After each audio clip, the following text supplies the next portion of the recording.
Bom dia a todos. Eu sou Marcos Ebert, presidente do IBF Campinas, e estou aqui para hoje assistir com vocês e depois mediar as perguntas que vocês quiserem fazer via chat para o professor Rodrigo Prando, a quem eu desde já agradeço pela sua disponibilidade, pela sua amizade e carinho pelo IBF Campinas.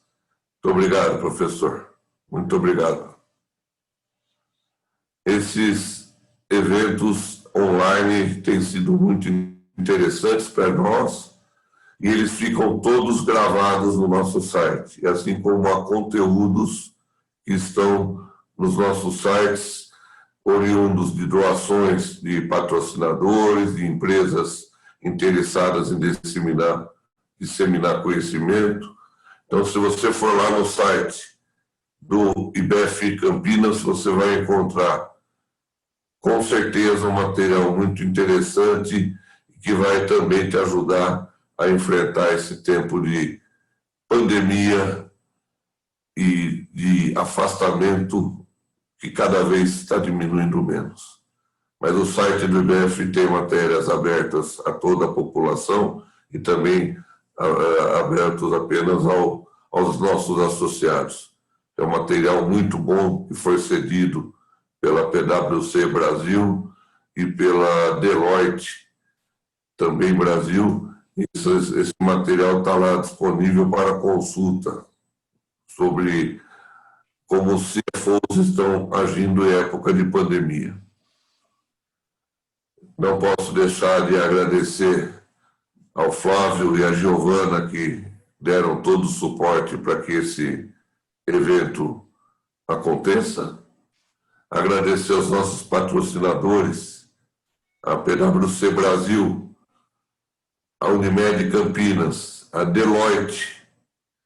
Também agradecer ao Lemos Advocacia para Negócios e agradecer o escritório Fios Advocacia. Graças a esses patrocínios é que nós podemos estar aqui hoje com esse evento de tão alto gabarito.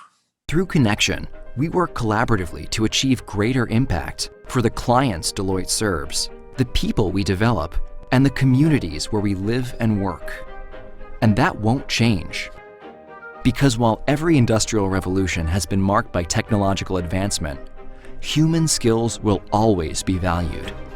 Skills like developing leaders, expanding opportunity, building trust, and creating solutions. The ability to connect people and connect with people will continue to drive every great success story. At Deloitte, we connect people who care to create impact that matters. That has made us, and will continue to make us, distinctly Deloitte. O mundo pede novas leituras, e nós oferecemos um novo jeito de ler o mundo. O novo aplicativo da PwC Brasil. Ele dá acesso a materiais, pesquisas, vídeos e publicações nacionais e globais da PwC sobre diversos setores de atividade. Além de ficar por dentro dos melhores eventos do mercado, você pode confirmar presença, fazer networking e interagir durante o evento. Você também pode personalizar seu conteúdo de acordo com seus temas de interesse. App PwC Brasil. Descubra um novo jeito de ler o mundo.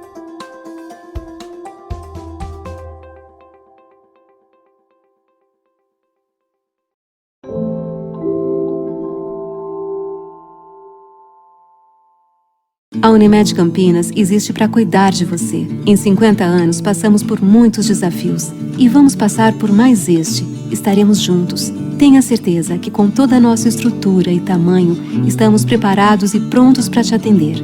E agora lançamos a teleorientação, nosso serviço online 24 horas com médicos e enfermeiros, para você ser atendido sem sair de casa, com segurança, pela internet ou telefone.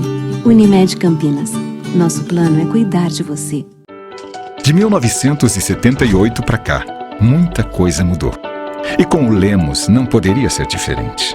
Durante toda a trajetória do escritório, estratégias foram elaboradas, horizontes foram ampliados e habilidades desenvolvidas, resultando na formação de uma advocacia séria, ética e de excelência.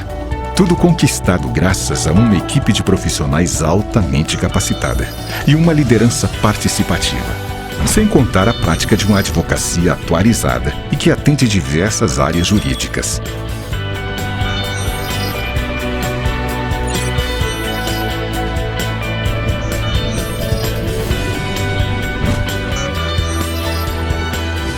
Hoje, ao completar 40 anos de fundação, o escritório passa por mais uma transformação, dando início a um novo ciclo empresarial, com foco nos resultados de negócios de cada cliente.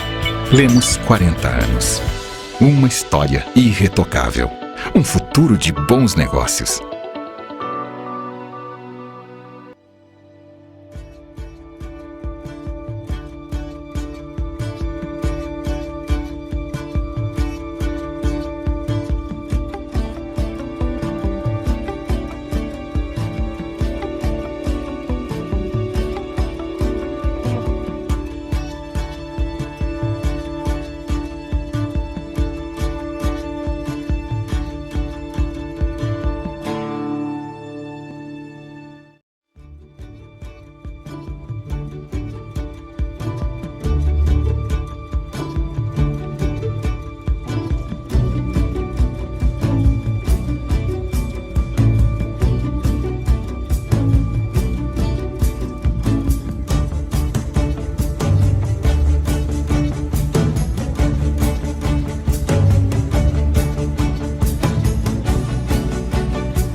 Eu quero convidar o professor Rodrigo para iniciar sua apresentação. Volto a dizer, quem quiser, teremos depois oportunidade de fazer perguntas ao professor Rodrigo. Professor doutor Rodrigo, me desculpa, eu roubei o doutor. Eu aqui no via chat, tá bom? Muito obrigado. Bom evento a todos. Muito bom dia a todos e a todas que estão participando aqui, senhores, senhoras, senhoritas. É um enorme prazer estar aqui com vocês nesta manhã. Como eu já havia dito ao Marcos, e talvez não saibam, mas é o meu terceiro evento, né, com o IBF Campinas. O primeiro deles foi nas eleições de 2018, fazendo uma análise das perspectivas eleitorais. E aí depois tivemos, já neste ano, uma discussão inicial com outros colegas, alguns até no exterior, a respeito das primeiras impressões sobre a pandemia na sociedade, na política, na economia, nos negócios, nas organizações. E hoje eu dou prosseguimento a algumas reflexões que eu venho levando a cabo. Agradeço, portanto, o convite do Marcos, a sempre competente administração da Giovana, né, que cuida desta parte da infraestrutura. Ela fica aqui escondidinha, mas está acompanhando e sempre ajudando. A todos, Flávio também, né, a todos eu agradeço. Eu vou compartilhar... Professor, só para o senhor ver como nós gostamos e como o senhor fez sucesso entre nós da diretoria e entre os associados. O senhor sempre é pedido de volta. Muito contente, viu? Muito grato, é um prazer estar aqui com vocês de verdade. Bom, eu vou compartilhar a minha tela aqui daqui a um minutinho, mas da onde surgiu, né? Até que um colega ontem, advogado, pensou que eu fosse falar sobre parceria pública e privada, sobre as PPPs.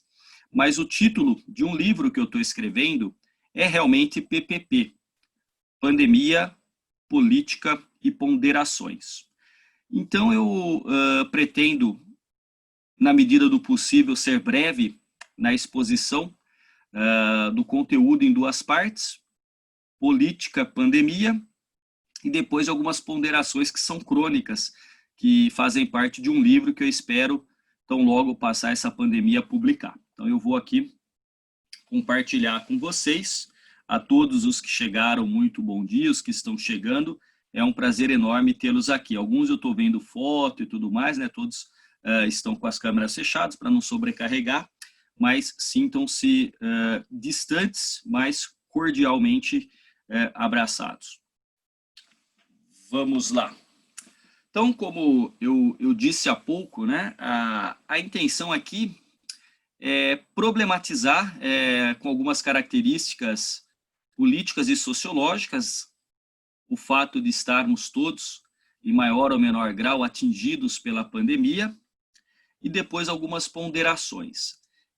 Como o Marcos disse, eu sou professor aqui em São Paulo, da Universidade Presbiteriana Mackenzie, moro muito próximo aqui da universidade, portanto moro no centro de São Paulo, e na universidade eu dou aula para graduação, para os cursos de administração, economia e contabilidade das disciplinas de introdução às ciências sociais e de sociologia das organizações.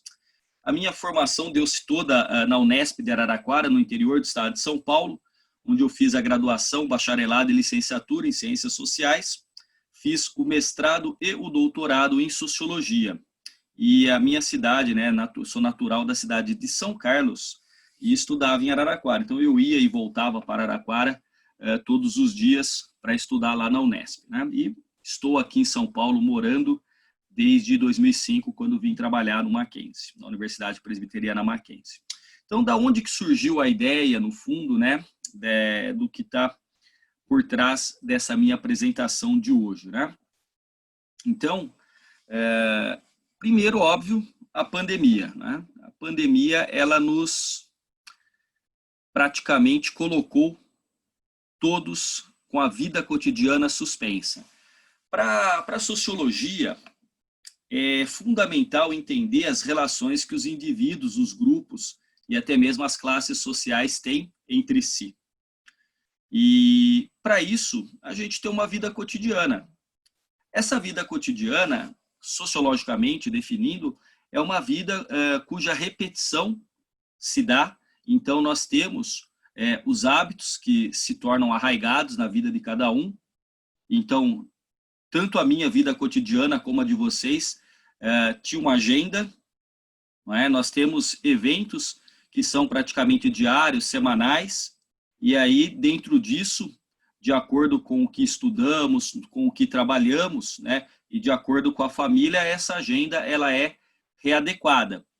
A minha, no caso, praticamente acordar todo dia às 6 horas da manhã, preparar o café, tomarmos o café, eu, minha esposa e meu filho, e me encaminho com meu filho aqui para a universidade. Ele tem 6 anos, mas ele estuda no colégio Presbiteriano Mackenzie, e eu deixo ele no colégio, eu vou para a sala de aula, dou aula, terminava a aula, eu ia para a academia, treinava, fazia os meus exercícios, trocava o Henrique de escola, que ele tinha o segundo tempo, numa outra escola, no período da tarde, trazia ele para casa, banho, um pouquinho de televisão, alguma tarefa e tudo mais, dormir por volta das 19 horas, 19h20 eu já estava em sala de aula novamente. E à tarde, trabalhando na minha sala na universidade, com alguns colegas, dando entrevista, escrevendo, corrigindo prova, preparando áudio. Esse era o meu cotidiano. E aí o cotidiano de um professor universitário. Eu sou contratado aqui no Mackenzie por 40 horas semanais, o que significa que 20 horas eu estou em sala de aula e 20 horas eu dedico à pesquisa e à extensão universitária. Esse é o meu cotidiano como professor. Particularmente eu gosto muito, embora eu dê a mesma disciplina há muito tempo, a aula nunca é a mesma, porque exemplos políticos e sociológicos não faltam para que eu possa ilustrar a minha aula. Sobre política, então eu estava falando agora, né, 6 horas da manhã, né, eu hoje acordei um pouco mais tarde, porque eu não tenho aula, né, na sexta-feira, mas eu já acordo aqui e já tem mensagem de jornalista perguntando sobre o afastamento do governador do Rio de Janeiro, Wilson Witzel, e a prisão do pastor Everaldo, né, enfim, e a implicação disso, né, na política brasileira. Então, meu dia transcorre, minhas semanas transcorrem fazendo também análise política de cenários políticos e eleitorais. E eu gosto muito. Então, a minha vida cotidiana é muito bacana. Agora, tem uma questão que faz parte desde as primeiras reflexões sociológicas, e quando a sociologia se inicia lá no século XIX, a sociologia ela trata de algo fundamental. Os primeiros sociólogos, quando começam a escrever, enfim, que não são ainda sociólogos, mas são teóricos sociais, eles buscam explicar para a gente que a sociedade ela pode ser entendida a partir de uma analogia a um organismo. Da mesma maneira que os seres vivos se constituem num organismo, portanto, um conjunto de órgãos, as sociedades também poderiam ser entendidas como organismos. Então, nós temos vários órgãos, cada um deles cumpre a sua função e todos em conjunto colocam aquele organismo para funcionar. Então, significa que existe uma vida que ela está num estado de normalidade, ou numa palavra um pouco mais sociológica, haveria uma harmonia funcional da sociedade. Por isso que eu sempre pergunto para os meus alunos, né, falo, olha, eu no Mackenzie sou professor, mas quando você chega, tem o segurança, tem a portaria, tem a secretaria do seu centro, né, do seu curso, existem os funcionários nos corredores, enfim, todos nós temos uma atividade. Por que nos chamam de funcionários? Aí algum aluno fala, professor, por que tem uma função? Eu falei, justamente, dentro de uma organização, dentro de uma empresa, cada um tem uma função. E cada um, cumprindo a sua função, não cumpre sozinho. Ele liga-se aos outros. E aí aquela organização funciona. A mesma coisa com a sociedade. Então, via de regra, para a sociologia, a análise dos indivíduos ou dos grupos está dentro daquilo que a sociedade espera que nós exerçamos como papel social. Então, nós podemos exercer vários papéis. Nesse momento, agora eu não sou professor, mas sou um palestrante. Daqui a pouquinho eu serei o pai, ou o marido, ou o especialista, né? Enfim, estudante. Nós temos vários papéis sociais e todos eles são delimitados, de certa maneira, determinado pela essa totalidade que é este organismo. Então, a grande questão é que se uma sociedade ela não transcorre a partir da normalidade da sua vida cotidiana, né, dos grupos, dos indivíduos, do funcionamento das instituições, a gente pode entrar num período que, para a sociologia, inicialmente, lá para os positivistas, para o Emile Durkheim especialmente, gera uma situação de anomia social. A anomia social, a palavra anomia, vem do A, que é a negação de nomos, que são normas. Então, quando a sociedade não consegue delimitar, a partir das normas, a participação e o papel dos indivíduos, esta sociedade pode ficar doente. Ela pode entrar num estado de patologia social. E aí o que acontece? Não é à toa que no início da pandemia, a primeira entrevista que eu dei por conta da pandemia foi para a Rede Globo, que vieram me perguntar o porquê que estava ocorrendo uma enorme corrida e disputa nos supermercados das pessoas que queriam estocar. E aí eles estavam muito curiosos, inclusive, estocar papel higiênico. O que estava acontecendo? Naquele momento, um sentido de imitação, mas pessoas com mais poder aquisitivo e espaço foram tentar se precaver, porque não sabia qual seria o desdobramento da pandemia, do coronavírus, se não ia... Nós estávamos até recentemente lembrando, e os senhores, as senhoras, as senhoritas lembrarão também, da greve dos caminhoneiros no governo Temer, e que em uma semana e pouco começou a faltar um monte de coisa, desabasteceu os supermercados. Então as pessoas ficaram já preocupadas e correram para tentar se precaver e se prevenir. Obviamente que o pessoal dos supermercados falou, olha, não é bem por aí, tem para todo mundo, não está faltando. Se você estocar, vai faltar para quem não tem condição de estocar ou não tem condição de comprar agora, então calma, não precisa disso. Mas no fundo, o início da pandemia que nos isolou deixou para que nós, sociólogos, cientistas políticos, falassem, espera um pouquinho, será que não pode decorrer um estado de anomia? Será que as pessoas com medo ou a ausência das pessoas na rua, por exemplo, não subirá o número de criminalidade, de roubo, de furto, enfim. Então, tudo aquilo que muda o cotidiano, que suspende a normalidade da vida cotidiana, traz apreensão. Se traz na nossa vida, individualmente falando, se qualquer mudança abrupta na nossa agenda, no nosso cotidiano, às vezes causa um certo temor, imagina uma mudança tão profunda, não só no Brasil, mas no mundo todo por conta da pandemia. e não demorou para que a mídia, especialmente, né, os formadores de opinião na mídia, jornalistas, trouxessem o termo novo normal. Por quê? Porque a sociedade reclama, melhor dizendo, por normalidade. Por mais que a vida cotidiana tenha sido interrompida, e nós brasileiros somos muito afetivos, nós gostamos de cumprimentar nos tocando, quer queiramos ou não, nós nos pegamos, nós chegamos próximos, nós nos abraçamos, né? Seja jogando futebol, seja chegando na faculdade, né? Enfim, isso faz parte da nossa cultura.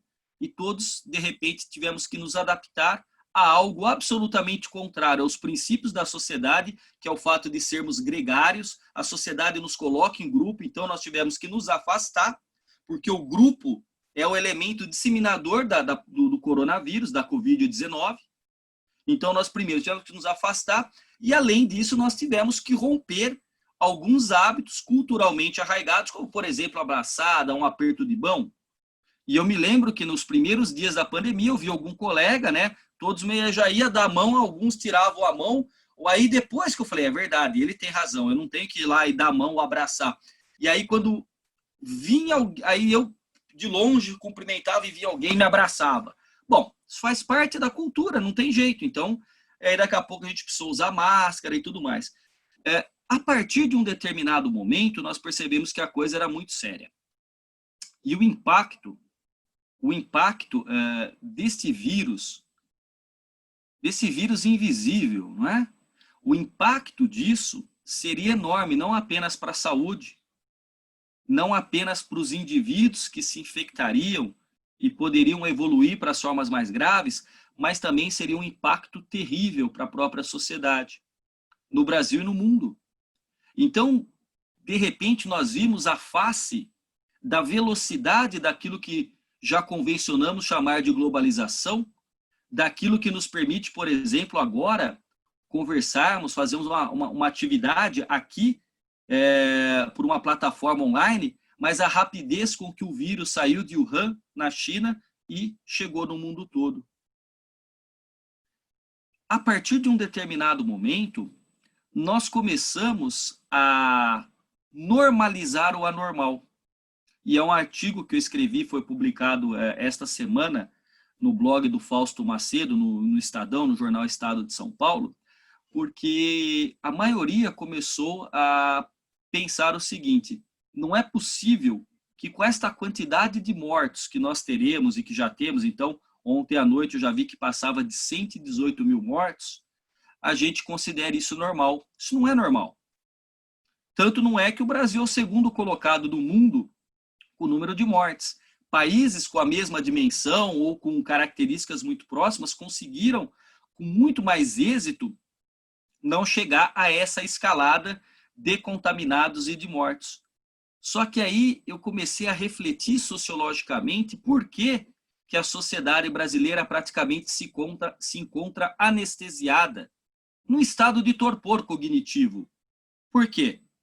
Porque nós, brasileiros, já tornamos o número de mortos normais, né? Nós normalizamos a quantidade, por exemplo, de assassinatos e de mortes no trânsito. Em alguns anos no Brasil, nós temos 60 mil assassinatos e 40 mil mortes no trânsito. Nós tivemos anos com 100 mil mortos de mortes evitáveis. E isso não gera comoção. Às vezes gera comoção porque pega algum aspecto na mídia que chama atenção, alguns dias depois passa, porque de novo. Então, nós somos uma das sociedades que mais matam no mundo. E claro que esta morte pela violência ou pelo trânsito é uma morte que também tem cor, tem idade, tem endereço, tem CPF, enfim, e gera um impacto de milhões. Então, para as organizações, para as empresas, não é? Você tem um número enorme de pessoas que estão saudáveis, vivas, trabalhando e que depois se tornam amputadas, doentes, que têm que ir, têm que sair do trabalho, têm que recorrer ao sistema do governo de previdência social, têm que recorrer ao SUS. Então, assim, quebrar uma perna é uma coisa. Agora, um traumatismo craniano com 60, 120, 6 meses de UTI custando para o SUS é muito caro. O Brasil gasta um dinheiro enorme com os mortos, com os assassinatos e com aqueles que ficam lesionados da violência. Então, imaginem que nós, ao longo do tempo, nós todos temos uma dimensão cultural, infelizmente, de proximidade com a morte ou com a violência. Nós acreditamos natural que a partir das 21 horas, 22 horas, nós não possamos andar na rua aqui na cidade de São Paulo, onde eu moro.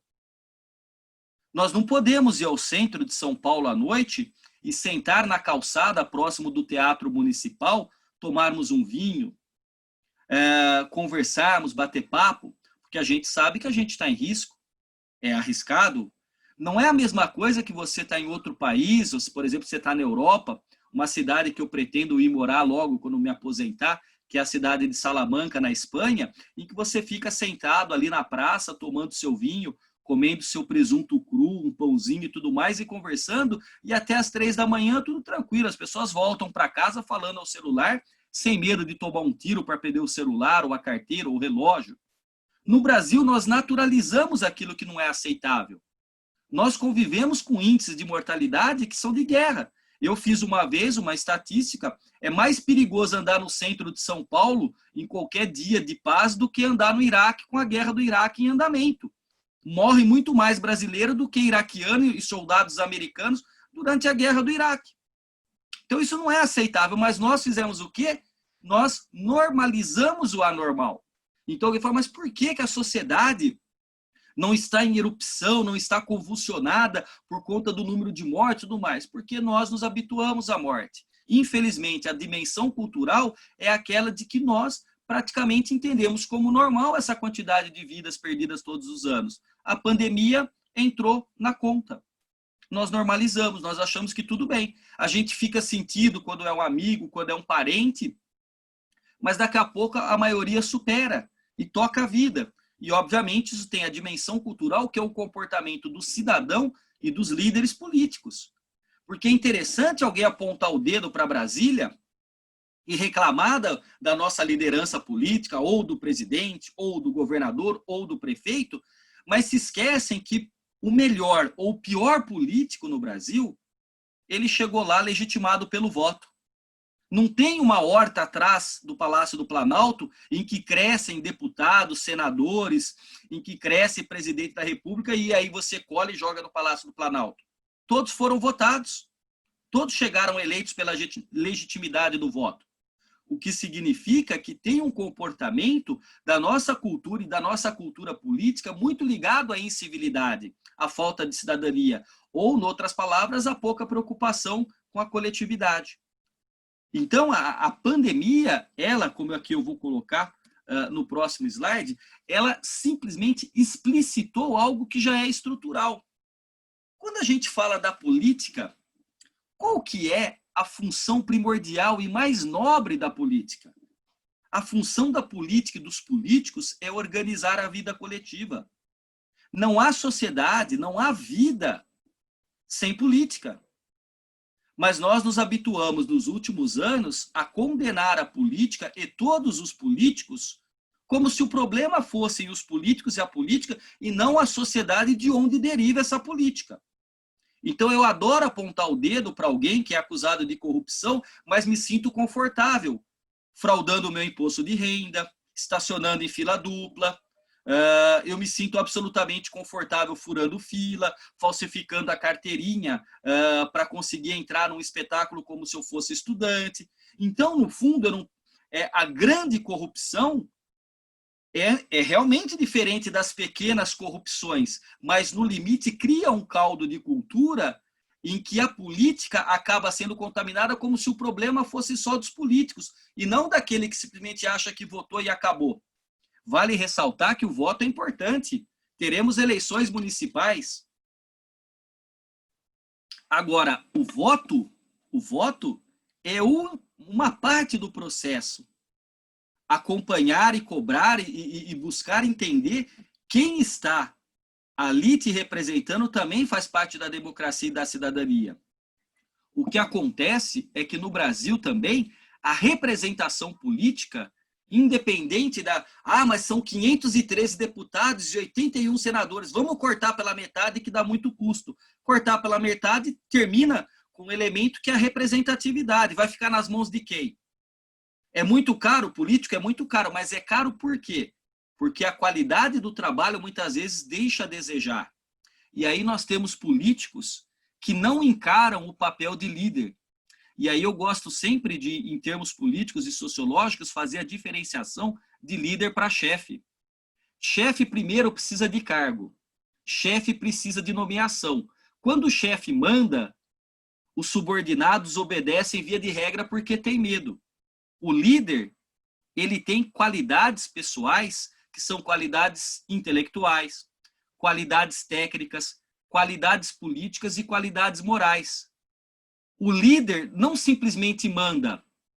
O líder, ele dialoga, ele aponta caminho, ele segue junto com a sua equipe, ele mostra um projeto, o que significa que dirigir é muito mais importante do que simplesmente dominar. E o que a gente tem na política brasileira é uma quantidade enorme de chefes que não têm liderança. Isso não é só no Brasil, não. Os últimos anos mostram uma falta enorme de liderança política, de lideranças sociais. Onde estão as nossas lideranças empresariais, como o Brasil teve há alguns anos? Hoje em dia ela é pífia. Onde estão as nossas lideranças no campo das religiões, da sociedade civil? Então, há um vácuo de liderança no mundo todo. E a política é reflexo, ela não é a causadora disso. Se a gente não tem preparado líderes na sociedade, é óbvio que eles também não existem na política. E aí o que aconteceu é que esta pandemia, ela simplesmente explicitou na sua conjuntura uma estrutura desigual da sociedade brasileira. Eu não me canso de dizer isso, que num determinado momento a pandemia, o vírus foi importado, ele chegou de avião. E quem viaja de avião aqui no Brasil é um percentual limitadíssimo de brasileiros. Aqueles que têm condições econômicas de viajar. E aí o que acontece? Aqui em São Paulo, uma senhora trouxe o vírus da Itália, ficou doente, se recuperou, mas depois a empregada doméstica dela morreu. Depois foi o porteiro que morreu. Aí daqui a pouquinho a gente começa a ver o mapa dos mortos por endereço, por cor da pele, a gente percebe que o negro está muito mais suscetível de morrer do que o branco, que o morador da periferia que tem que se deslocar de ônibus, de metrô lotado para vir trabalhar, porque não pode fazer home office, esse se contamina e morre em maior abundância. Então, contaminar-se com o vírus é uma loteria, sobreviver a ele está ligado à sua condição de grupo e de classe social na sociedade brasileira. Quantas empresas eu já vi, por exemplo, empresas famosíssimas que disseram o seguinte: nós estamos entregando o prédio e não tem mais escritório aqui em São Paulo. Nós vamos construir um complexo aqui próximo de São Paulo, ao ar livre, um prédio muito grande, mas não vamos ficar mais na Berrine, nesse eixo. Para que gastar tanto? Perceberam que a produtividade do trabalhador aumentou. Muitas vezes aumentou. Quer dizer, daqui para frente, quem é que vai pagar a passagem para o cara ir para Xangai para uma reunião? Para quê? Faz a reunião via Zoom, via Google Meet, faz a reunião por qualquer outra plataforma. Então, isso está reconfigurando. Na verdade, a pandemia acelerou alguns elementos que na estrutura e na mudança do comportamento empresarial, organizacional, da própria sociedade de mercado, tem ocorrido nos últimos anos. Aí uma pergunta que cabe politicamente é o seguinte: nós estamos ou nós estaremos preparados para novas crises como a pandemia? Eu tendo a crer que não. Infelizmente, olhando de maneira realista, eu acho que nós só não tivemos o caos absoluto porque nós temos um sistema único de saúde, que com todos os problemas segurou a barra. Se não fosse um SUS, se não fosse a linha de frente de enfermeiras, de médicos, a gente estaria no mais absoluto caos. Agora, o que diferencia um país de outro é como ele sobrevive, mas como ele interioriza os aprendizados que passou em determinada crise. E eu creio que o Brasil não aproveitou, ou não está aproveitando.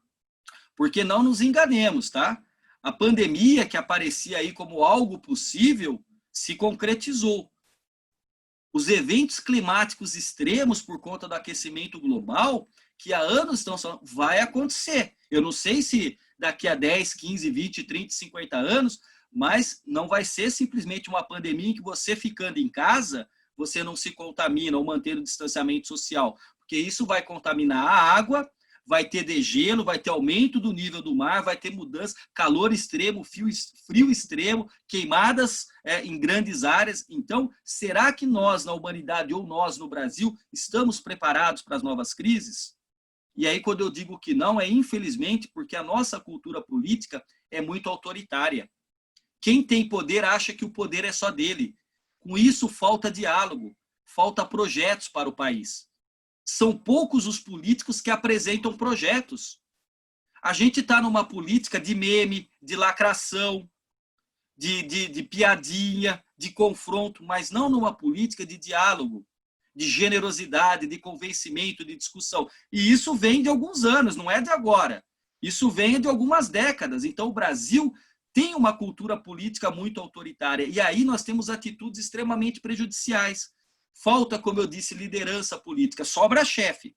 Para mandar está cheio de gente. Por isso que muitas vezes o líder não tem cargo e lidera. E o chefe tem cargo, mas não é líder. Falta liderança. Pululam cotidianamente fake news e pós-verdades. O Brasil é um dos países com a maior quantidade de fake news sobre o coronavírus, sobre a doença. Uma fake news, em média, tem 70% mais chance de ser divulgada e compartilhada do que uma informação verdadeira. Nós temos posturas anticientíficas de desprezo pela ciência, pelo conhecimento. As universidades públicas foram atacadas sistematicamente, agora todo mundo está louco para que alguém que tem na universidade uma bolsa de mestrado e de doutorado consiga a vacina, consiga um remédio. Então, é uma sociedade bipolar que quer bater dizendo que professor universitário, intelectual, cientista é vagabundo, mas que fica clamando por vacina que vem do investimento da universidade pública, do trabalho de cientistas abnegados que estão lá no laboratório, de médicos que estão ali com 12, 15 horas trabalhando, que parecem astronautas, para conseguir salvar a vida no SUS. Então, a gente tem que pensar e resolver isso. Senão a coisa não anda. E aí, infelizmente, eu digo que falta política com P maiúsculo na política brasileira. Tem faltado política na nossa... Não é que a política é ruim, essa que nós temos não é a política que deveríamos ter, mas não porque são os políticos os problemas. Nós que devemos equacionar e resolver nossa sociedade. Então, meus amigos, a situação de uma pandemia, de uma crise, ela exige uma inteligência coletiva. Daqui para frente, nós deveríamos ter, independente de qualquer coisa, um gabinete de crise que seja instalado imediatamente quando uma coisa dessa aconteça. Nesse gabinete de crise, o presidente da República, os ex-presidentes, liderança do Congresso, cientistas, formadores de opinião, para que possam dialogar. Ninguém sozinho resolve um problema dessa magnitude, ninguém. E quem diz que resolve é arrogante e incompetente. Não se resolve. Um problema desta complexidade exige uma inteligência que é coletiva, portanto complexa. Vocês sabem disso no universo organizacional, que situações complexas, geralmente quando tem uma resposta simples, é uma resposta equivocada. Nada mais verdade do que uma crise desta magnitude. Então, eu quero já me encaminhar para o final para dizer o seguinte, o Pandemia, Política e Ponderações, na verdade, é um livro que eu estou escrevendo. Porque o que acontece? Quando começa primeiro 2020, eu faço aniversário em fevereiro. E logo em março, o mundo para. Eu já cheguei à conclusão aqui que 2020 não deveria ter nenhum aniversário contabilizado. Por exemplo, eu fiz 42 anos, eu acho justo que em 2021 eu faça 42 de novo, porque praticamente eu vim viver no apartamento, eu não saí, eu não fui num restaurante, eu não comi, eu não passei com meu filho, não fiz nada. Então, assim, eu gostaria de dizer aqui de antemão que eu sou favorável a ninguém contabilizar um ano de vida em 2020. Vamos começar só depois da vacina. E eu comecei a falar, pô, como é que a gente tem que pensar esse ano? Pô, 2020 com distanciamento, isolamento, com pandemia, aí eu comecei a refletir o seguinte, e aí são as minhas ponderações que na verdade o livro tem uma primeira parte em que eu discuto pandemia e política, e uma segunda parte que são crônicas, e que, claro, tem um pouquinho do sociólogo, do cientista político, mas tem também do cidadão, do pai, do marido, do professor. E aí eu comecei a escrever. Então eu pensei o seguinte, olha, 2020 é um ano tão atípico que, primeiro, se a gente terminar o ano vivo, já vai ser um sucesso. Segundo, se terminar empregado, ótimo. E terceiro, se possível, manter a sanidade mental. Graças ao bom Deus, eu estou vivo, estou empregado, passamos do primeiro para o segundo semestre, continuo dando aula e, ao que tudo indica, se nada for comprovado e contrário, a minha sanidade mental eu ainda estou mantendo. Então eu decidi, inclusive, escrever esse livro para colocar, muitas vezes no papel, porque eu gosto de escrever em papel, então eu comprei uma caneta tinteira especial para isso, eu escrevo e tudo mais, e gosto de digitar, e gosto de mandar carta, de escrever carta para os meus amigos. Eu comecei a ponderar. Eu comecei a refletir de coisas que estão acontecendo no nosso cotidiano. E aí eu tenho já mais de 100 artigos que já foram publicados e crônicas que eu estou, na verdade, comentando com vocês em primeira mão aqui agora, né? Então, na verdade,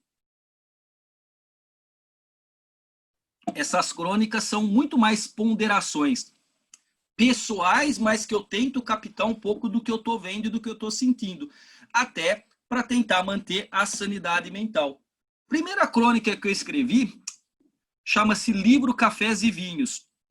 E por que eu escrevi essa crônica? Porque a Ana, minha esposa, sempre me questionava, mas por que você compra tanto livro? Por que você compra tanto café? E por que você compra tanto vinho? Se você não está tomando tudo isso... E, de repente, veio a pandemia. Minha esposa percebeu que eu tenho livro para as próximas 2 décadas, se eu tiver que ficar em casa, que eu tinha café por uns 3 meses e vinho para os próximos 6 meses. Falei, tá vendo?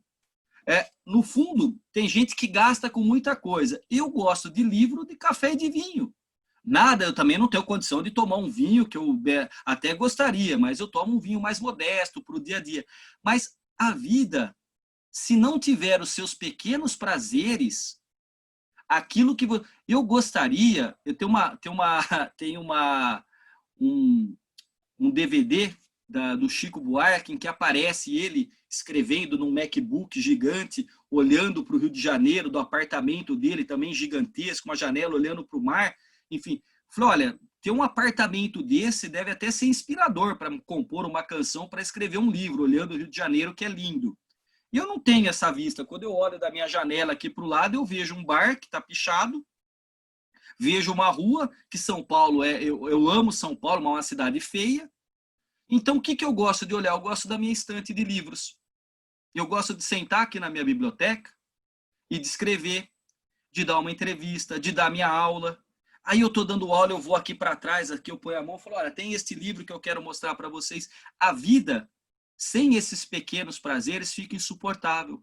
E eu não estou fazendo propaganda nenhuma aqui, mas a minha vida, praticamente faz uns anos, porque a minha máquina Nespresso ela chegou de navio, não tinha para comprar no Brasil. Minha esposa foi para os Estados Unidos, ainda namorávamos, e ela comprou, só que não dava para trazer, porque era uma máquina muito pesada. O meu amigo estava lá fazendo pós-doutorado, fazendo doutorado no MIT, e aí ela veio de navio com a mudança dele. Então, a partir desse momento, o cafezinho, que eu acho que é o estímulo para pensar, para escrever e tudo mais, faz parte da minha vida. E o vinho, inclusive uma boa taça de um tinto para ajudar o coração, já que os exercícios não são tão possíveis na pandemia, estão presentes.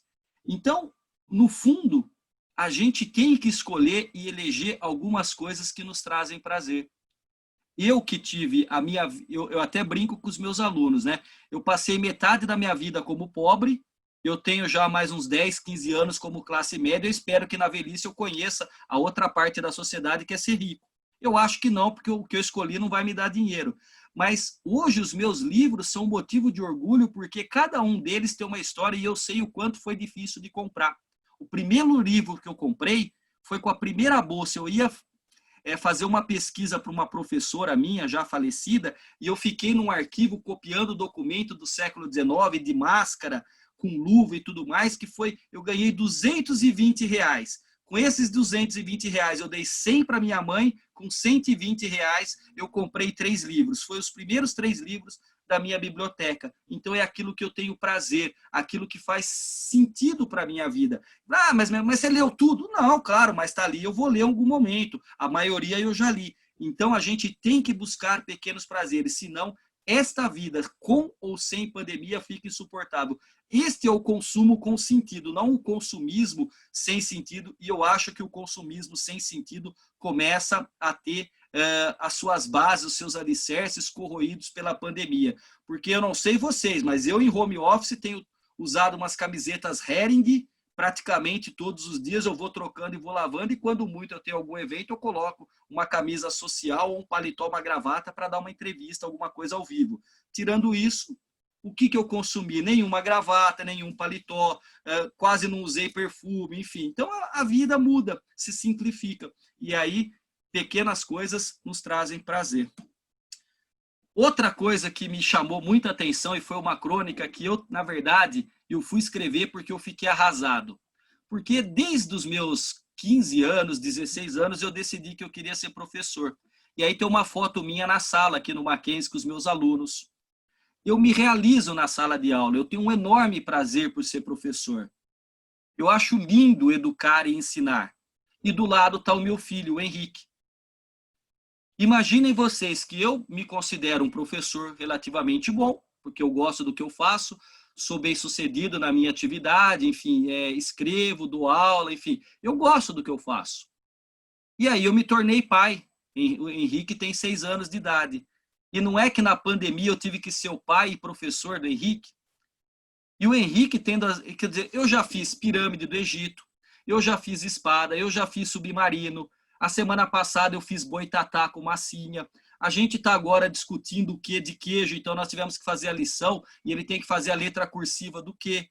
Então eu estou aqui fazendo a lição de história, de geografia, de artes, as aulas de religião a gente divide, eu e minha esposa, as aulas de português para construir texto fica comigo. E aí o Henrique, como toda criança, que coitado, para o Henrique com 6 anos passar praticamente 1 ano dentro de casa é muito para a vida dele. 1 ano dentro de casa é muito. E aí todo mundo falava, meu Deus, mas como o Henrique é bonzinho, é uma criança boazinha. E eu achava ele muito bonzinho. Sabe que eu descobri? Que o Henrique não era bonzinho. O Henrique era cansado, tadinho. Ele acordava às 6 horas da manhã, ele tinha as aulas no colégio, à tarde ele vai para a escola bilíngue, tem 2 horas de inglês, tem as atividades de robótica, de judô, de teatro, de dança. E aí ele chegava aqui comigo às 19 horas, tomava o leite, jantava, tomava banho e apagava. Aí eu falei, mas que bonzinho. Não é que é bonzinho, coitado, ele está cansado. Na pandemia a energia abunda, ela é abundante. E aí eu tentando explicar para ele, e ele se mexendo, e ele não prestando atenção, e ele mexe nisso. Aí eu perdi a paciência e gritei com ele. Aí ele parou, olhou para mim e falou, papai, você grita assim com os teus alunos? Pô, aquilo ali foi quase que um soco no meu estômago. Falei, Henrique, papai não grita porque os alunos do papai não estão fazendo o que você faz, que é me confrontar, me desobedecer. E aí você vê que é a diferença. Eu estudei para ser professor. Agora, mesmo tendo estudado para ser professor, eu não estudei para ser professor de criança de 6 anos. E aí eu disse, meu Deus, cada professora do Henrique, em cada uma das escolas, quando passar essa pandemia, eu tenho que pedir uma missa, tenho que rezar para elas, porque, olha, não é fácil. De repente, pais e mães tiveram que se ver envoltos com a educação do filho, e é uma necessidade por conta da pandemia, mas é um enorme desafio. E não é fácil você educar não no sentido da educação familiar, mas educar a partir da educação formal, ensinando, por exemplo, a história do Egito, como eu tenho ensinando para ele o espaço público e o privado nas aulas de geografia, mas quando você está envolvido emocionalmente com o seu filho ou com alguém, não é fácil. Então, assim, professor, pai e pai-professor tem sido, para mim, o maior desafio. Não tem sido fácil. Outra coisa que, de repente, aconteceu com todos nós. Tem um livro que eu gosto muito, se vocês tiverem condição, chama-se A Casa e a Rua, do Roberto da Mata. Se puderem, leiam, porque o Roberto da Mata fala assim, olha, no Brasil, nós gostamos da intimidade. Nós não gostamos de sermos tratados como indivíduos, porque o indivíduo é aquele que é dotado de direitos e deveres. No Brasil, nós gostamos de ser tratados como pessoas. Então, a sociedade brasileira é uma sociedade relacional em que as pessoas se relacionam umas com as outras pelo afeto e não pela razão. E aí ele mostra esta dinâmica entre a casa, que é o espaço da privacidade, da intimidade, do afeto, e a rua, que é onde nós temos que nos manter dentro de limites, de regras, de protocolos. A rua, via de regra, é um espaço de medo e de perigo, e a casa de conforto e de certa intimidade. E não é que a pandemia praticamente invadiu a casa de todo mundo. A gente descobriu, por exemplo, uma biblioteca que eu adoro, é da Miriam Leitão. Porque aí eu até recebi no sábado passado um amigo meu que me mandou agora que parece que tem uma tal de estantologia, que é o estudioso da estante alheia. Então a gente olha o jornalista, a gente olha lá e fica olhando, aí a gente dá azul para ver que livro que leu. E eu gosto porque a Miriam tem essa biblioteca toda organizada, e aí os livros dela são todos etiquetados por autor e por tema. Então, de repente, a gente conhece a casa da Miriam Leitão, dos jornalistas da Globo, a gente conheceu o apartamento do Caetano Veloso, que fez a live.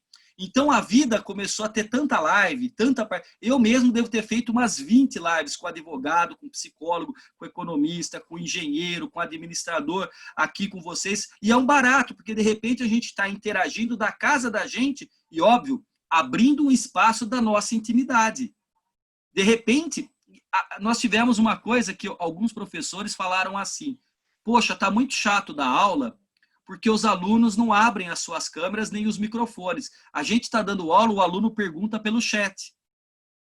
E aí eu pedi para os alunos abrirem a câmera e os alunos não abriram. E aí uma menina pegou e veio falar depois comigo. Falou: professora, desculpa, eu não abro a câmera porque minha casa não é bonita, o meu quarto não é bonito, eu não tenho uma casa chique como a senhora, então por isso eu não me sinto confortável, então eu estou com uma roupa mais simples. Então a gente teve até que perceber que a casa se tornou espaço do trabalho, do estudo, da convivência, e nós não estávamos preparados a curto prazo para tudo isso. Porque quem tem uma casa grande que pode ficar distante, lá na biblioteca, no escritório, e o filho não entra, eu já decidi aqui. Eu não vou trancar a porta para o meu filho da biblioteca, porque aqui a biblioteca é minha preponderantemente, mas tem livros da minha esposa e tem os livros do Henrique. Eu não vou trancar o Henrique, eu não vou submetê-lo àquilo que aconteceu há um tempo atrás, do cara, da esposa vir catando o filho e tirando. Se eu estiver ao vivo, na televisão, aqui com vocês, ou dando aula, e o Henrique vem: papai, beijo, eu te amo, ele vai ter o beijo e ele vai ter o retorno, eu também te amo. Ao vivo, porque eu estou em casa. A universidade, a aula, os eventos estão dentro da minha casa. Quando eu estou fora, aí eu não vou levar o meu filho para a sala de aula, mas aqui ele está na casa dele. Então a gente não pode ser neurótico de ficar puxando, gritando, fechando. Não, nós estamos em casa, com certos protocolos, com toda a educação, mas aqui é a biblioteca também do meu filho, é a casa dele. Então a porta não está fechada. Teve alguém que falou: senhor, por favor, fique no lugar, fecha a porta. Eu não falei: não, então, Miguel, então não vai ter, porque eu não vou fechar a porta, eu estou em casa, o meu apartamento não é tão grande. Então, se quiser, assim, se o meu filho entrar, não, tudo bem, porque tem algumas crianças que falam assim: não, a criança é criança, ele está na casa dele. Então, a gente tem que ter um pouquinho de entender que nós não estamos na rua, nem no shopping, nem no restaurante, e o comportamento de uma criança de 6 anos que está isolada há quase 7 meses não é simples. Então, a gente tem que ponderar essas questões. E aí, uma coisa já para finalizar, o fato de eu ter sido escoteiro me ajudou muito. Eu me lembro de uma palestra de uma psicóloga que disse que era importante os indivíduos terem repertório. Para superarem as adversidades, eles têm que ter repertório, tem que ter vivência, tem que ter experiência. E, para mim, algo que me deixou muito bem preparado para a vida, como professor, até mesmo para aguentar esta quarentena, esta pandemia, foi ter sido escoteiro. Ter que acampar numa barraca limitadíssima e se organizar com outras crianças numa barraca te dá a possibilidade de se organizar dentro da sua casa, no quarto do casal, na biblioteca, ou dividir espaço com a esposa e o filho. Cozinhar e saber cozinhar, eu coloquei aqui uma coisa que a gente adorava fazer em acampamento, que é o ovo no espeto. A gente coloca o ovo, quebra com cuidado, põe na varinha de bambu e põe ali na brasa, ele cozinha e depois a gente come ele no espeto. A gente adorava fazer arroz na laranja, como eu fazia, você corta. Então, tudo isso dá repertório. Então, sempre que possível, sempre que for necessário, as novas experiências ou aquilo que nós temos tem que ser trazidas à tona para tentar superar todas essas adversidades que nós temos. Já me encaminhando aqui, o que acontece? É óbvio que em toda esta pandemia, nós... Bom dia, filho. Não foi combinado. O Henrique chegou para me dar um beijo aqui mesmo, mas não foi combinado, porque eu estava falando agora há pouco. Mas é isso, ele acorda, ele vem dar um beijo em mim. Beijo, papai. Aí já saiu, fechou a porta. Comigo, não sei com vocês, mas eu tive duas situações por conta da pandemia de medo. Uma, que logo no começo da pandemia eu tive uma dor de garganta e comecei a ter febre.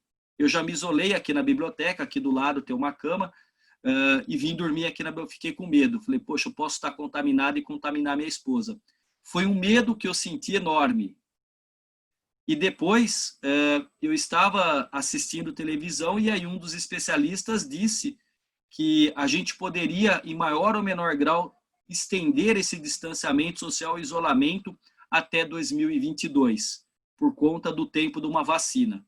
Se essa vacina sair no final do ano ou no começo do ano que vem, provavelmente será a vacina com a maior velocidade desde o início até a sua implantação na saúde pública ou particular em tempo recorde. Deve ser um dos maiores eventos da medicina na história da humanidade. Então eu senti medo quando eu achei que estivesse doente, para não contaminar os outros, né, meu filho e minha esposa, e senti medo de imaginar que eu não vou ver os meus alunos, meus amigos e os meus parentes, meus colegas até 2022. Aí eu senti medo. E isso derivou uma tristeza também muito profunda. O dia que eu chorei de verdade, que eu fiquei péssimo, foi quando eu levei o Henrique no dentista e ele passou em frente ao colégio, ele parou, ficou olhando para a porta do colégio, aqui perto de casa, para a entrada do Mackenzie. Aí ele deu um suspiro assim, eu falei, tá com saudade, filho? Aí ele falou, papai, eu tô com saudade dos meus amigos. Ele falou o nome e sobrenome de todos os amiguinhos, todos os amiguinhos da turma dele. Ele lembrou do nome e do sobrenome. Aí a minha lágrima escorreu assim de pensar o quanto ele estava sentindo esse isolamento. Porque eu com 42 anos, se eu tiver que ficar um tempo aqui, eu fico escrevendo, eu fico lendo. Ele não. Ele tem energia, ele é uma criança. Só que tudo isso me traz a esperança. A esperança que talvez, tudo que nós estamos passando nos faça melhorar. Individualmente, eu não tenho dúvidas. Eu tenho certeza que todo mundo deve ter, em maior ou menor grau, ressignificado suas experiências e suas prioridades. Se é trocar de carro, se é viajar para a Europa, se é comprar uma gravata de não sei quantos mil reais, se é ter um costume, sabe, de 12, 15 mil, 27 mil, talvez já não são mais prioridades, quer dizer, nunca foram para mim, mas muita coisa eu já deixei e abandonei. Então eu tenho a esperança que além de individualmente a gente saia melhor, mas que a sociedade brasileira saia melhor. Este eu já tenho um pouco de dúvida, porque me parece que a gente tem escolhido um caminho muito cruel, tá? Então eu quero deixar para vocês o meu mais forte e cordial abraço, agradecer a todos que pacientemente estão aqui me escutando. Meu muito obrigado. Os meus contatos, o meu e-mail profissional é rodrigoprando@mackenzie.br e o meu e-mail pessoal é o raprando@hotmail.com. Muitíssimo obrigado. Vou parar o compartilhamento aqui. E Marcos, obrigado. Giovana, obrigado. Um prazer estar aqui com vocês. Obrigado. Como sempre, é por isso que a gente convida o senhor para vir de novo aqui. Sempre é muito bom. Muito obrigado. Professor, eu vou usar minha prerrogativa de ter o microfone aberto e vou fazer a primeira pergunta para o senhor. E depois eu vou pedir para a Giovana. O João Carlos, ele quer fazer uma pergunta, e eu acho que como eu vou usar a minha prerrogativa de fazer verbalmente para o senhor, eu quero dar o mesmo direito para o João Carlos e para a Viviane e para quem quiser. Nós só vamos combinar a regra do jogo. São 10 horas. Esse evento tem que terminar no máximo no máximo às 10h20, tá bom?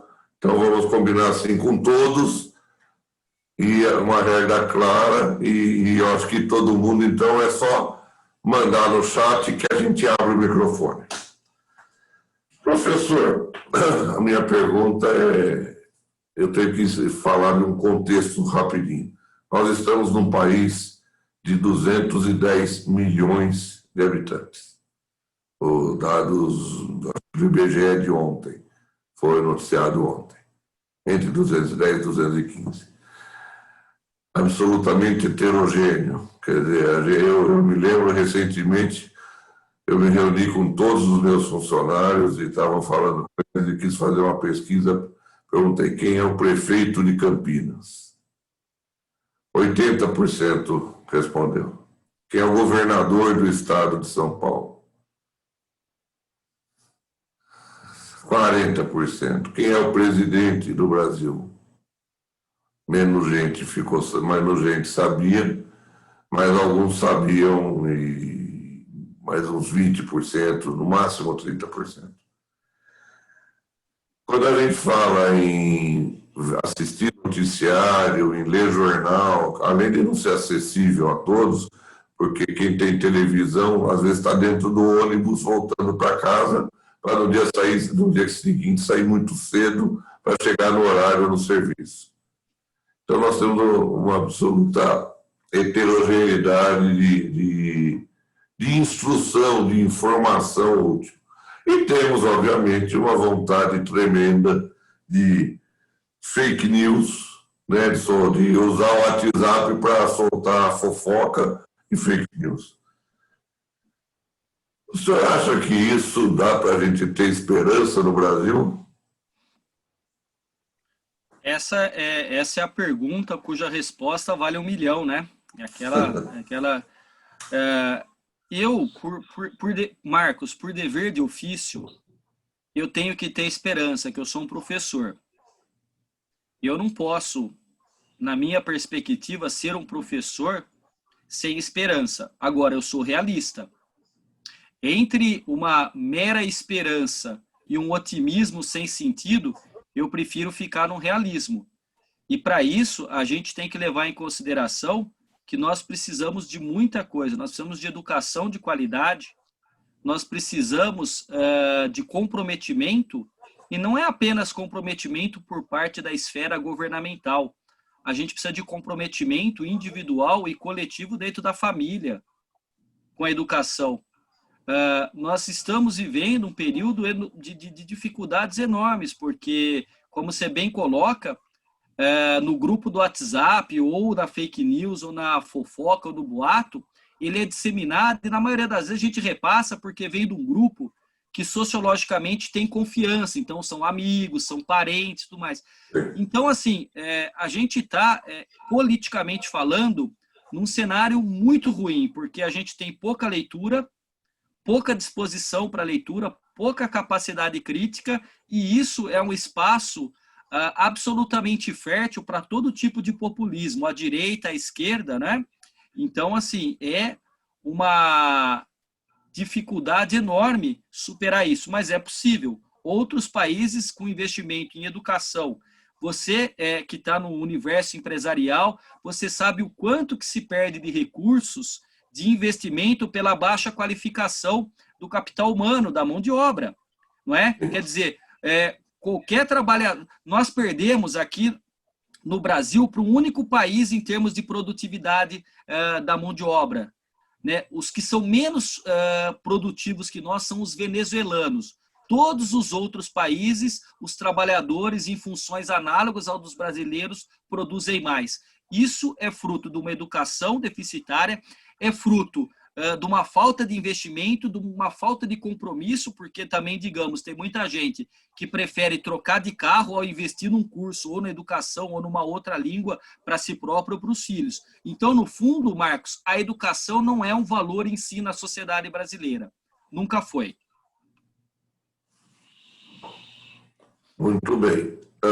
Só um reparo da minha parte, né? Eu teimosamente continuo esperançoso, dando a minha contribuição. Acho que todos nós devemos, não podemos desistir, porque não sei se vai ser para o meu neto, para o meu bisneto, mas vai ser para alguém, um país melhor. A gente vê isso pelas outras sociedades mais desenvolvidas, né? Muito o João Carlos, ele está com um problema no microfone, então ele não vai poder fazer a pergunta, eu vou fazer a pergunta por ele. Professor doutor Rodrigo, é possível reverter esse processo de normalização? Como cada um de nós, individualmente, pode iniciar essa mudança? João, obrigado pela pergunta. É possível. Se nós acreditamos que algo é normal, nós podemos, ao contrário, nos indignarmos com isso. E é realmente uma postura, ao mesmo tempo, individual e coletiva. Individualmente, nós podemos dar uma contribuição, por exemplo, valorizando o diálogo dentro da família, valorizando a democracia na família, valorizando o diálogo, a democracia na empresa. Não é? Eu não posso ter um discurso bonito e pomposo nas redes sociais ou para os outros e ter um comportamento em casa autoritário. Eu não posso tratar minha filha e o meu filho de maneira distinta. Eu tenho que investir numa educação não violenta. Eu tenho que mostrar para o meu filho, para minha filha, para os meus amigos, que investir no diálogo é o propósito fundamental da vida em sociedade. Porque sem o diálogo e sem a política, a gente está numa barbárie. Então é possível reverter. É claro que nós não vamos mudar 60 mil assassinatos de uma hora para outra, mas no trânsito a gente pode, por exemplo, ajudar ao bar, se formos ao bar, não beber ou voltar de Uber ou de táxi, não dar o exemplo na frente de um filho, numa festa da empresa, de ficar bêbado até cair e fazer piadinha sexista, machista, constranger a mulher, não é? Aquela coisa que é muito comum no Brasil, e aí eu tenho que falar porque eu também muitas vezes me peguei nisso, que é começar a interromper a mulher que está falando, né? Então, isso é um negócio que nós que somos de uma cultura machista no Brasil, de uma cultura escravocrata, temos que cotidianamente nos esforçarmos para não sermos machistas, racistas, né? E isso, a gente olha pelas fotos aqui, somos aqui preponderantemente brancos, de uma elite que estudou, que tem acesso à educação, que viaja. Então, assim, a elite também pode dar exemplo. João, não é fácil, mas é possível sim. A partir do momento que nós votarmos, escolhermos melhor com aqueles que têm compromisso, porque, convenhamos, nós estamos votando, estamos trabalhando nos vários níveis da política brasileira com figuras caricatas, que não se prepararam, não são lideranças, não estudaram, e não estou dizendo estudar no sentido de, como você fez o início da pergunta, ser professor, doutor, pouco importa o doutorado, mas você tem que ter generosidade, tem que ter afeto, tem que gostar do ser humano. Eu acho que tem faltado, a gente tem nos desumanizado, João. Se nós começarmos a nos humanizar de novo e não tratar o outro como coisa, porque, de repente, o pessoal percebeu o quanto é importante empregada doméstica. Né? As pessoas começaram a perceber o quanto é importante o cara do Uber, o cara do Rappi, o cara antes da pandemia, o menino que era do Rappi, que foi entregar, morreu aqui em São Paulo e foi deixado jogado, morto quase praticamente, na frente de um apartamento, e ele estava ligando para a mãe para poder avisar que não ia entregar a garrafa de vinho. O menino estava mais preocupado com o vinho que a pessoa não ia receber do que com a sua própria vida. Morreu no corredor do hospital aqui em São Paulo. Então a vida não tem muito sentido. O Brasil, infelizmente, deixou de valorizar a vida. Se a gente valorizar a vida, a humanidade, João, eu acho que a gente consegue reverter. Mas é um processo individual e coletivo. É em casa, é na escola, é no trabalho, não é? Em todos os espaços que a gente convive, João. Obrigado pela pergunta. Eu quero convidar a Viviane, nossa diretora de marketing, a fazer a pergunta. Viviane. Obrigada, Marcos. Espero que vocês estejam me ouvindo bem. Aqui em casa também, professor Rodrigo, é a mesma coisa. Aqui eu não tenho filhos, mas tem cachorro, é lixeiro, é barulho, enfim, né? Vamos seguindo. E agradeço muito a sua presença aqui conosco, porque é um imenso prazer sempre ouvi-lo. Eu sou fã, falo por mim, especialmente porque eu sou muito fã, gosto muito, acompanho o seu trabalho. Eu fiz até uma listinha com várias ponderações aqui, não sei nem se vamos ter tempo para isso. Mas, enfim, a minha pergunta vem antes da do João, tá? Porque eu acho extremamente importante, sim, essa colocação da esperança, etc. e tal. Mas a minha pergunta, e é uma pergunta que eu me faço cotidianamente, que eu queria ouvi-lo, é essa questão dessa banalização, eu gostei muito dessa sua expressão, né? Normalizar o anormal. Realmente ela reflete o que está acontecendo, e não é um acontecimento recente, isso já vem de muito tempo. Essa situação do Rio de Janeiro, por exemplo, né, não sei nem como explicar isso. E aí a minha pergunta é nesse sentido de o que é a causa raiz? Eu não sei nem se a pergunta está certa, mas eu tenho certeza que o professor vai me entender. O que provocou, no passar do tempo, essa situação, essa característica do brasileiro? Porque eu não sei se nós éramos assim, ou se essa semente já estava, né, ali no brasileiro, e com o passar do tempo, essa questão cultural, enfim, tudo isso. Porque é exatamente o que eu vou tomar a liberdade de chamá-lo de você. O que você falou dessa questão da pessoa, né? O brasileiro, ele quer ser tratado como pessoa. E ao mesmo tempo, ele não trata os demais, eu acho que na mesma medida da pessoa que ele gostaria de ser tratado. Que reflete aquela história de, o político tem que ser ilibado, o político não pode isso, o meu vizinho é um absurdo, fica acelerando o carro de manhã, buzina, mas eu posso fazer, né?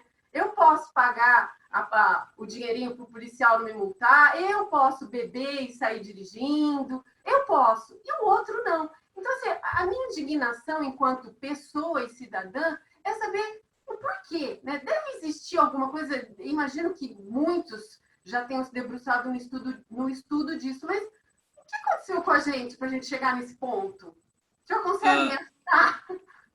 Acho que consigo, Viviane. Obrigado pelas suas palavras de incentivo, de carinho. Acho que eu consigo, sim. Primeiro, nós temos que lembrar o seguinte. Nós temos pouco mais de 500 anos de história, né? O que significa que praticamente de 1500 a 1888 nós tivemos uma sociedade que teve escravidão, seja do indígena ou seja do negro. E os resultados desta configuração estrutural, elas estão presentes ainda hoje. Como eu acabei de falar, é só olhar a quantidade de quem morre pelas forças policiais, né, são jovens negros moradores da periferia. O tratamento que se recebe um menino que mora na periferia é negro, com a mesma quantidade de maconha, por exemplo, que o menino de olhos azuis e branco aqui de Genópolis, é diferente. Não é? Então, nós nos habituamos há muito tempo a tratar o outro como uma coisa. O escravo é propriedade do seu senhor. O índio foi escravizado e acabou fugindo, porque ele estava em casa, mas aí teve a escravidão. E, além disso, nós temos uma sociedade que ela tem um poder muito forte tradicional. É uma sociedade machista, é uma sociedade patriarcal, e é uma sociedade, um termo que os alunos se assustam um pouco, mas é uma sociedade gerontocrática, ou seja, são sempre os mais velhos que mandam. A criança e o jovem nunca tem o espaço de serem escutados, ouvidos. Para a sociologia, é fundamental ouvir as crianças. Eu me lembro uma vez fazendo uma consultoria na região lá do Mato Grosso, e aí o cara falou assim, não, quando essa empresa chegou, a vida ficou muito melhor, porque era legal, a gente saía, ia para a mata, e a gente ia caçar, e passava dias e dias, e era muito legal, não sei o quê, e eu via a esposa dele de cabeça baixa no canto assim. Aí eu falei assim, eu posso saber a opinião da senhora? Ele, o quê? Eu falei, não, eu queria ouvir sua esposa. Ela até se assustou. Ela falou, para ele era bom, porque ele saía para caçar, ele saía para fazer as coisas com a empresa, e eu que ficava com as crianças em casa 10, 15 dias, e eu tinha que ficar acordada para saber se não ia ter cobra, não ia ter bicho que ia entrar em casa para levar embora meus filhos. Então, a gente acabou excluindo do diálogo da vida as mulheres, as crianças, os jovens, os idosos. A gente foca naquele que tem vida útil, que está produzindo. Então, a gente perde com a ingenuidade dos mais novos e com a experiência dos mais velhos. Nós desumanizamos aqui no Brasil. E aí, sobre esta coisa de como eu trato o outro, eu quero tudo para mim, para o outro eu não quero nada, é só olhar o desembargador que rasgou a multa em Santos e jogou na cara do guarda, o cara que xingou o policial dizendo isso aqui é Alphaville, você entra na periferia, mas aqui você ganha R$2.000, R$3.000, eu ganho 300 mil por mês. Isso aí é cotidiano no Brasil. Isso é o você sabe com quem está falando. Quem explica isso é o Roberto da Mata, esse autor que eu indiquei aqui. Porque no Brasil a gente tenta resolver as coisas da maneira simpática, que é pelo jeitinho. O jeitinho tem duas dimensões. A dimensão positiva do jeitinho é o uso da criatividade. A dimensão negativa é quando você burla as regras, as leis. Então a gente é essa sociedade relacional. A gente quer que o outro se comporte de uma maneira que eu mesmo não me comporto. Ou eu tenho um discurso e minha prática é outra. É triste isso, né? Porque eu me lembro até, Marcos, de uma fala que você teve, eu não me recordo em qual dos eventos, mas em que você mencionou algo que você repetiu aqui, que foi sua pergunta, essa questão do futuro, né? Se a gente tem futuro.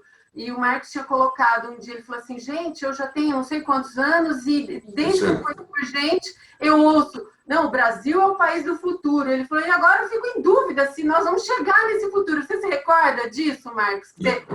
Meus 60 anos, eu me lembro de ser criança e meu avô falar isso, quer dizer, com certeza 50 anos pelo menos. E a gente vê que sistematicamente isso se repete, né?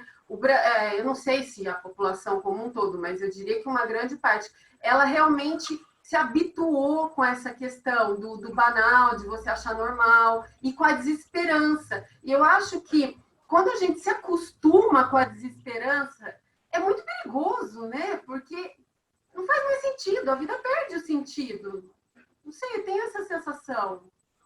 Olha, Viviane, só para rapidamente, tem dias em que eu comento política e eu termino o dia esgotado. Eu termino esgotado. Tem dias que eu termino assim, e como professor, eu sempre tenho que tentar trazer uma palavra de conforto e de esperança, e eu estou dentro de mim mesmo desesperançoso. Aí eu relaxo, eu tomo um pouquinho de vinho e vou ler um Machado de Assis, vou ler alguma coisa para tentar me acalmar e me reconectar de novo. Mas é isso mesmo, é uma luta cotidiana e constante. É aquilo que um teórico chamava de pessimismo da razão e otimismo da vontade. É perfeito isso, essa colocação é perfeita, porque é isso mesmo, você chega no fim do dia e você se sente esgotado, a sensação de que você nada e não chega a lugar nenhum, né? É triste. E a pandemia, realmente, ela veio mostrar muita coisa que, vamos dizer, estava embaixo do tapete, porque já existia. Né? Muita coisa não é novidade, estava aí. Eu teria aqui várias outras perguntas para fazer, quem sabe numa próxima ocasião, eu quero respeitar o nosso tempo e agradecer novamente demais a sua presença. Obrigado. Obrigada, Marcos. Obrigado, Viviane. Bom, eu tenho aqui o documentário João Carlos, Triste Realidade, muito obrigado. E aí ele elogia, ele agradece ao Herbécio, mas ele disse que foi um ótimo evento, mas eu quero agradecer ao senhor que possibilitou que esse evento fosse tão interessante, tão bom, né? Por isso que nós chamamos, quando o senhor lançar o livro, nós vamos conversar de novo, nós vamos fazer, vamos divulgar, quem sabe a gente faz uma noite de autógrafos aqui em Campinas, vai ser um prazer e realmente uma honra estar com o senhor de novo, pessoalmente, após esse isolamento ao qual nós fomos obrigados, né? Também a Tatiana também está batendo palma lá, professor. Não sou só eu que gosto do senhor, tá vendo? Obrigado, Tatiana, obrigado a todos.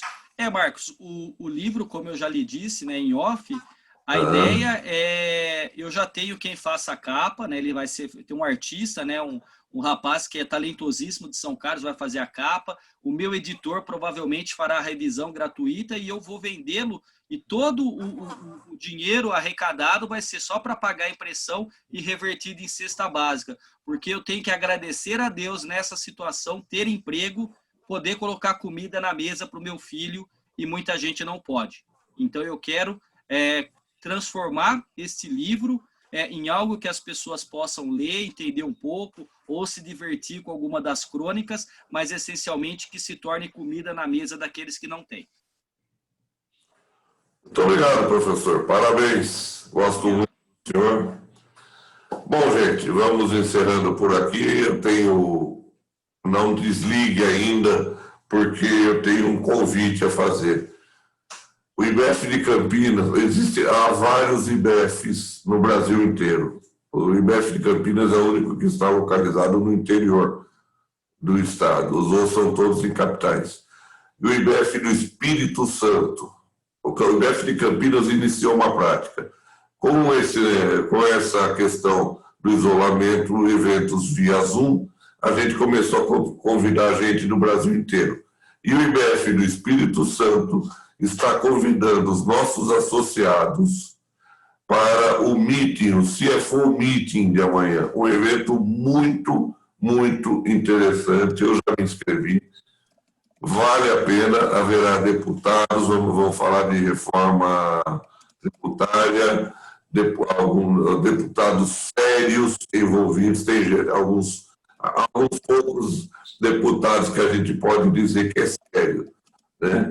E que são sérios, né? Esse é um deles, há 2 ou 3 lá que eu tenho em alta consideração.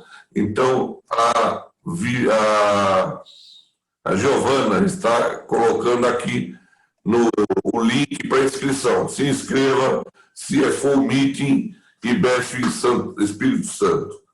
Outros eventos nossos, no nosso site tem o calendário, a agenda está séria e nós já estamos conversando sobre mais eventos. Está sendo muito séria, muito bem elaborada, tem coisa muito boa vindo por aí e já está lá, assim como foi a palestra de hoje. Mais uma vez, meu muito obrigado aos nossos palestrantes, aos nossos patrocinadores, ao palestrante, lógico que eu não posso deixar de agradecer, e também aos nossos patrocinadores, PwC Brasil, Deloitte, Unimed Campinas, Lemos Advocacia para Negócios e, finalmente, Finóquio Iustra, Escritório de Advocacia. Meu muito obrigado a todos. Bom final de semana a todos. Muito obrigado mesmo. Até a próxima.